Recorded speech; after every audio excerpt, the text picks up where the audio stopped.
മാവില്ലാത്തൊരു കേരളമോ ചക്ക കഴിക്കാത്തൊരു മലയാളിയോ ഉണ്ടാവുമോ? ആവോ, അറിയില്ല.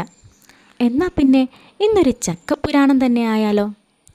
അതിനായി നല്ലൊരു വരിക്കച്ചക്ക ഇട്ടുകൊണ്ട് വന്ന് അതിനെ രണ്ടായി പിളർന്ന് നാലായി പിളർന്ന് പലതായി പിളർന്നു അതിൻ്റെ കൂഞ്ഞിൽ മാറ്റി ചക്കച്ചുളകൾ ഓരോന്നും ഇടർത്തിയെടുക്കണം. എന്നാൽ പിന്നെ ഒരു പൂച്ച ഉണ്ടാക്കിയാലോ? മ്യാവ് മ്യാവ് പൂച്ചയല്ല, ഇത് ചക്ക കൊണ്ടുള്ളൊരു പൂച്ചയപ്പം. ഞങ്ങൾ പാലാ കാഞ്ഞിരപ്പള്ളി ദേശത്ത് ഇത് പൂച്ചയപ്പമാണെങ്കിൽ മാലോകരറിയുന്നത് ഇതിനെ കുമ്പിളപ്പം എന്നാണ്. ഈ സ്വർണ്ണ നിറത്തിലുള്ള ചക്കച്ചുളകൾ ഓരോന്നും ചകിണി മാറ്റി കുരു മാറ്റി അരിയാൻ പാകത്തിന് റെഡിയാക്കി വെക്കണം. ഇനി ഈ സ്വർണ്ണക്കുട്ടന്മാരെ അരിഞ്ഞരിഞ്ഞ് ഒരു സ്വർണ്ണ കൂമ്പാരം തന്നെ ഉണ്ടാക്കാം. അങ്ങനെ അരിഞ്ഞു വെച്ച ഈ കനക കൂമ്പാരത്തിലേക്ക് ഒരു ചെറിയ ഉരുള ശർക്കരയും ഒരു ഇടത്തരം തേങ്ങയും ചിരകിയത് ചേർക്കണം. ഈ കുമ്പിളപ്പം ഉണ്ടാക്കാനായി ഒരു ചെറിയ ജീരകവും ഒരു 3-4 ഏലക്കയും എടുത്ത് ചതച്ച് വെക്കണം.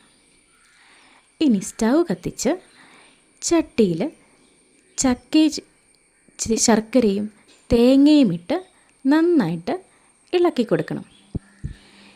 ചക്കയുടെ വെള്ളമിറങ്ങി ഇത് പാകമാവുന്നതുവരെ ഇളക്കിക്കൊണ്ടേയിരിക്കണം. ഈ ഒരു പരുവത്തിലെത്തുമ്പോൾ അതിലേക്ക് ചതച്ച് വെച്ച ജീരകവും ഏലക്കായും ചേർത്ത് ഒന്നുകൂടി ഇളക്കി വെച്ചാൽ ചക്ക വിളയിച്ചത് റെഡി. ഇനി ഈ വിളയിച്ച ചക്കയിലേക്ക് അരിപ്പൊടിയും ഉപ്പും ചെറു ചൂടുവെള്ളം ഒഴിച്ച് കുഴയ്ക്കണം. അങ്ങനെ കുഴച്ച് കഴിച്ച് ഈ ഒരു പരുവമെത്തുമ്പോൾ ഇനി നമുക്ക് കുമ്പിളുണ്ടാക്കാം. അതിനായി പലതരം ഇലകൾ യൂസ് ചെയ്യുമെങ്കിലും നമ്മളിവിടെ എടനയില തന്നെയാണ് ഉപയോഗിക്കുന്നത്. എടനയിലയുടെ മണവും രുചിയും മറ്റൊരിലയ്ക്കും തരാൻ പറ്റില്ല. ഈ മിശ്രിതം അതിലേക്കിട്ട് അതിൻ്റെ നീണ്ടു നിൽക്കുന്ന ഭാഗം ഇങ്ങനെ വളച്ച് അതിനെ അടച്ചു വയ്ക്കും.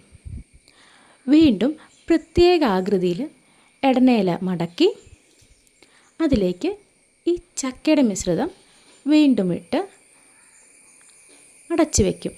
ഇങ്ങനെ ഓരോ കുമ്പിളും ഉണ്ടാക്കി മാറ്റി വയ്ക്കണം. ഇനി ഒരു അപ്പച്ചെമ്പിൽ വെള്ളം വെച്ച് ഈ കുമ്പിളുകൾ ഓരോന്നും നിരത്തി ആവി വരുന്നത് വരെ ഹൈ ഫ്ലെയിമിൽ, അതിനുശേഷം 20 മിനിറ്റ് ലോ ഫ്ലെയിമിലും അടച്ചു വെച്ച് വേവിക്കണം. അതോടെ നമ്മുടെ കുമ്പിളപ്പം റെഡി. എന്നാൽ പിന്നെ നമുക്ക് പൂച്ചപ്പം കഴിച്ചാലോ? അയ്യോ അല്ല, കുമ്പിളപ്പം. ഈ കുമ്പിളപ്പം ഒരു കട്ടൻ ചായയും കൂട്ടി മഴയും കണ്ട് ഇറയത്തിരുന്ന് കഴിക്കുമ്പോൾ കിട്ടുന്ന സുഖം, ആ ഒരു മനസ്സംതൃപ്തി, അതൊന്ന് വേറെ തന്നെയാണ്. അപ്പോൾ ഇനി പുതിയൊരു വിശേഷവുമായിട്ട് പിന്നീട് വരാം. അതുവരേക്കും എല്ലാവർക്കും നന്മകൾ നേരുന്നു.